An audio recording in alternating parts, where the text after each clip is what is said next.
My name is Sam. I'm 53-year-old. I have my own garage. What makes it special is that I build it from the scratch. I started working when I was 18-year-old. I worked under my uncle, and after 7 years, I had saved enough money and I started my own garage. Initial years were hard. I have worked my butt off to make it work over the next 30 years. It grew to what it is today. Did I fall in love? Yes, I fell in love with Jenny. I met her in an auto show. She was still in university. It was an instant connect. We exchanged numbers and decided to meet since we were in different cities. Our communication was limited to phone calls. It was a few months later that we met again. This time the meeting ended at my place. She was amazing. And what was special is the fact that it was her first time. A few months later, Jenny lost her parents and her university fees was also in jeopardy. I knew that she is the one for me and I came to her rescue and put my savings in for her studies. She was overwhelmed and started crying and hugged me. 5 years later, she had moved in with me and landed a job with a local law firm as a lawyer. It was a beautiful Sunday, and we had gone out for hiking. After 3 hours, we reached on top of the hill and could see the entire city. Suddenly, Jenny got on one knee and proposed. I was surprised and said, yes. She gave me a ring and told me that from now on, you're mine forever. After we got married 3 weeks later, it was a very small ceremony. Over the next 20 years, our life was great. We had 2 kids, Maria, 19-year-old, and James, 18-year-old Borton, now living their own lives. Maria is completing her university, and James is lead guitarist in a local rock band. With both kids out of the house, I was content and satisfied with my life. I never got a higher education, and I was always seen as a brute. I never bothered. It was at this time that Jenny changed. After being married for 20 years, I knew everything about her, how she thinks, how she behaves, and how she lives. There were too many overtimes at her new office. She had changed jobs about a year ago. It came with more money and a more glamour. Her new boss was a big-shot lawyer and was famous for his court cases. I never liked him, but never did. I thought that I would have to cross paths with him. After observing Jenny for about 3 months, I confronted her and asked about her late-night working hours. I am a gentle soul, but today was different. Jenny had never seen my other side. It took about 20 minutes of hard interrogation, and she broke down. She admitted of sleeping with her new boss. I had a simple question. Why? You are the same man that I married 20 years ago. You never changed, never upgraded. You wear shabby clothes, look like a brute, and are unpreventable in the society. I want better someone who can be presented as my equal. You just agree to everything I want. Never acted as the husband and took charge as an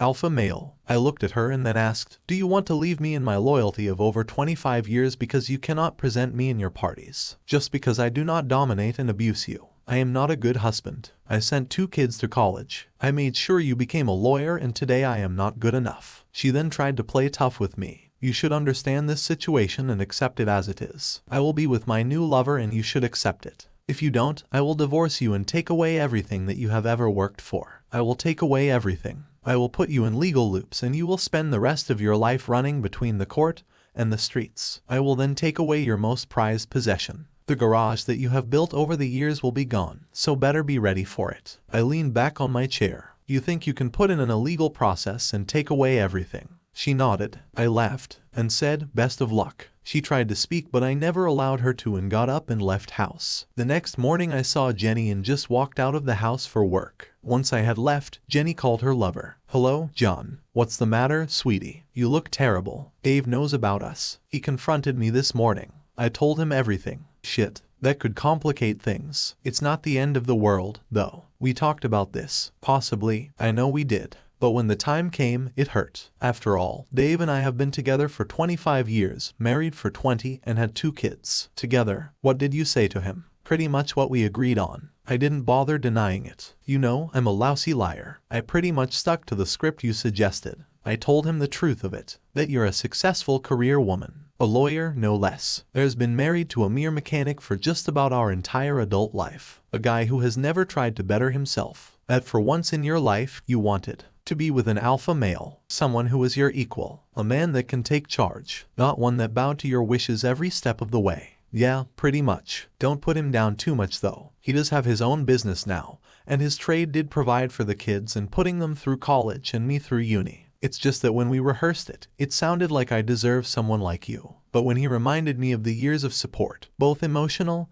and financial he'd provided, then it all sounded a little hollow. You know what I'm saying. Did you tell him everything? Then if he didn't accept the status quo, then the firm would back you to the hilt in a divorce and leave him penniless. Yes, I did, John. The only problem is he didn't seem to care a rat's ass about all that stuff. Just kept repeating that he couldn't believe I was tossing him away after all his loyalty. I've got to say, John, it hurt. I tried to tell him I wasn't discarding him, I just felt I deserved a little extra. Jen, I'm insulted. You said you love my big cock. Honey, you told me it took you places good old hubby hadn't taken you in years. Did you or did you not say you've never had sex like it? Yes, I did, John, but I told you I wasn't that experienced when I married Dave, and he was always so gentle. You are so different, so dominating and demanding. It just swept me away. Yes, and I will continue to sweep you away, lover. Your husband will just have to accept that you have an extra dimension now with you. He's lost his top dog status on the alpha male around here, and he'll just have to accept it. Still, I'd hate to think I've cost you a 25-year marriage. Tell you what, I'll prepare some documents, then go and see him this afternoon. Leave me the address of his workshop. What documents? Anything that I can think of. You know the trick we play on all gullible schmucks. Orders restraining him from coming anywhere near you. Me or your home papers. Freezing his company. Bank accounts. That's just the start. Overwhelm them with papers that he's not qualified to know are just bluffs. Your little hobby is about to be told in no uncertain terms. Just who the alpha is around here. Believe me, sweetie, by the time I finish bullying him, he'll be begging you to give him what scraps he can get. I don't know, you didn't see his face this morning. That afternoon, around 2 p.m., the alpha male came to my garage. Mr. Brown, can I come in? My name is. I know who you are. Good, that saved some time.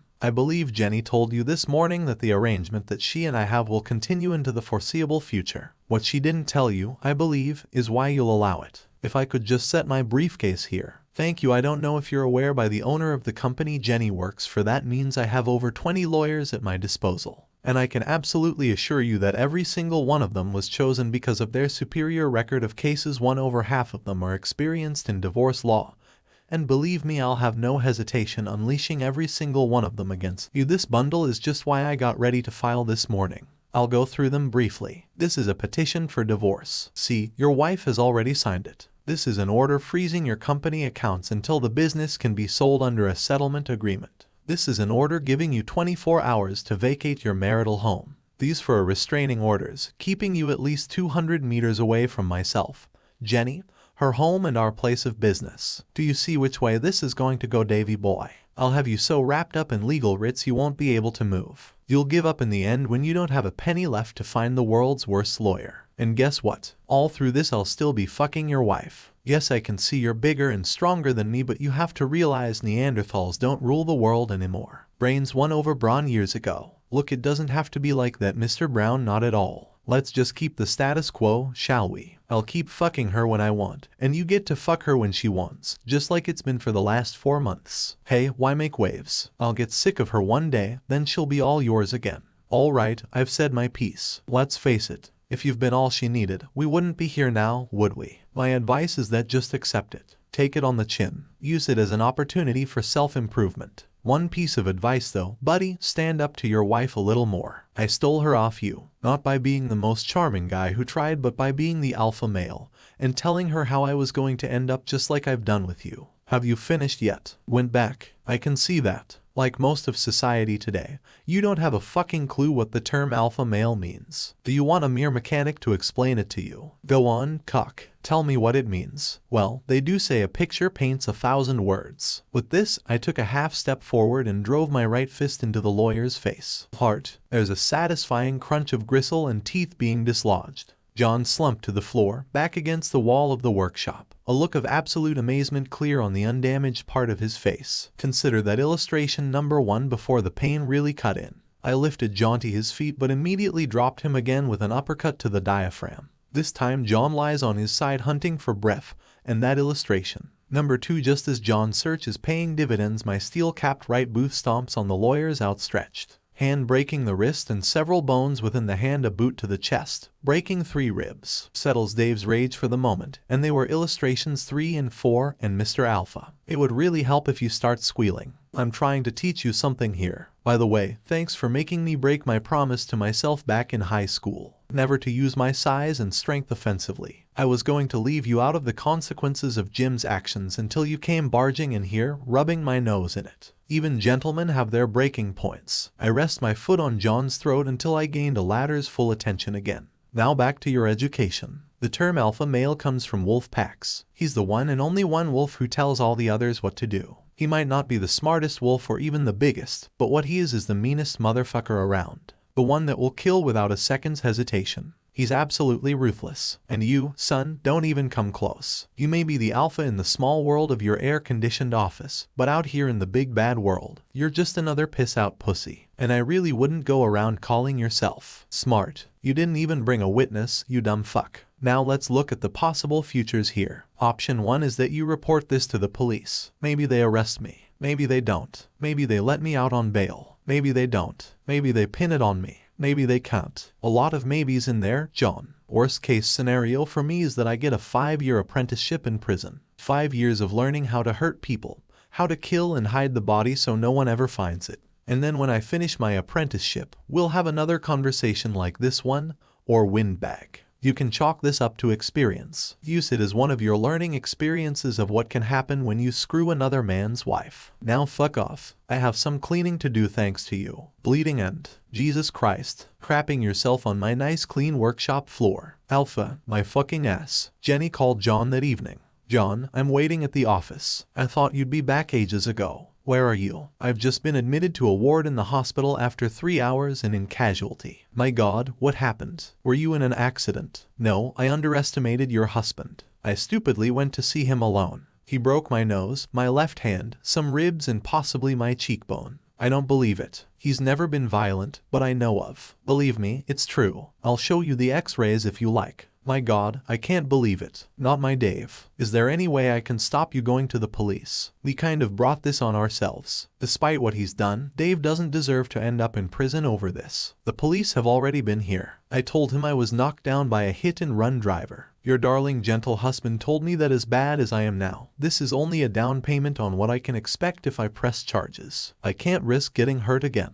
I decided to keep my mouth well and truly shut. That sounds a bit wussy. It sounds like you're terrified of him. I just can't believe it. Dave wouldn't hurt a fly. Well, believe me, I have the broken bones to prove it. Just doing what I need to do to survive. Jan, now I've gotta go. They filled me full of pain meds and they're starting to kick in the next day at John's hospital bedside. John, you have to help me. I drove around till after 8 last night. I didn't know if it would be safe to go home. I tried ringing Dave to ask, but he never picked up. When I finally breathed going home, all the locks were changed. I couldn't get in. I ended up staying at my sister's house. I checked this morning, and all our bank accounts are empty and none of our credit cards work. You have to help me. Can you get one of the divorce guys at work to start the process of getting Dave removed from the house? Can I come stay with you until then? No. To what? All of it. If I use company assets and resources to help you, he will have cause to come after me again. In fact, I'm going to play it safe. You're fired, Jan. I'll pay you an extra 4 weeks in severance if you pack up and leave today. Can you tell Dave that I fired you? If you see him, please. Didn't you hear me? Dave has cleaned me out. Without money, a job, or your help, I'm screwed from the start. I'm sorry, Jan. You didn't see your husband's face as he beat me up. I'm doing what I have to do. You were pathetic. Yesterday, you were bragging that you're an alpha male. Today, you're quivering and worried that my husband, who is 10 times the man you are, is hiding under your bed. How I could ever think I'd be trading up if I ended up with you is beyond me. And you're delusional to think I was ever serious about a cheating slut like you. That same day, Jennifer Brown sat in her silent car on the side of the road with credit cards declined and out of cash. It had only been a matter of time before she ran out of fuel. I had not thought to cancel her phone service, or was I being calculatedly cruel? She was driving towards the city where her 2 children now left, looking for refuge. In all the years, they'd never let more than an hour pass before answering her messages. She'd started ringing them just after 10 that morning. She checked messages once again. 0. Jenny sighed, grabbed her useless handbag and stepped out of the car, straightening her skirt. She stepped to the side of the road and stuck out her thumb. I approached in a beaten-up van and smiled to myself as I saw the lone woman on the side of the road. I wouldn't have described myself as an alpha male. Even I was wise enough to know that loners cannot ever be described that way. Apex predators hunt alone. I stopped the van near her. She was shocked. She thought to run. Her body refused. She stood frozen. I climbed down and asked her to get in. We need to talk. She got in. I told her to prepare the divorce papers. No alimony. No share in my assets. Everything I own will be with me. Everything you want stays with you. All the jewelry I bought for you, you will return. You can put whatever you want as a cause for divorce. I don't care as long as you're out of my life. You will leave town after the divorce is finalized and never look back. You may talk to my kids and meet them in my absence, provided they want to meet you. Your stuff will be packed and ready to be picked from the house by 10 a.m. tomorrow morning. You will come and pick it up. In case it is not picked up by 11 a.m. it will be burnt. Do I make myself clear? She nodded. I asked, when can I get the papers? She stated that it will take a week. I stated that it should be on my desk in the next 5 days. She nodded. I looked at her again. She looked like she had seen a ghost. I smiled, asked her to get out, and I drove off. Next morning by 10:30 a.m. she had picked up her stuff, and 5 days later she did deliver the papers, and cars was mentioned as irreconcilable differences. I laughed. A few months later I was a free man. I regret that my marriage broke down. I regret that Ginny did not understand the meaning of being loyal. I regret that she thought that I could not change my clothes and become a presentable husband. She did not understand that she could get seriously hurt if a 6'5" guy tried to dominate her in bed. I would have tried to save my marriage, talk to my wife, but she chose to threaten me with consequences. Now that is a point of no return for me. I will continue my life alone, and maybe one day I will die alone. After all, every apex predator dies alone. Until next time, dear listener, if you have reached this far, please click on the subscribe button. It will be a great help.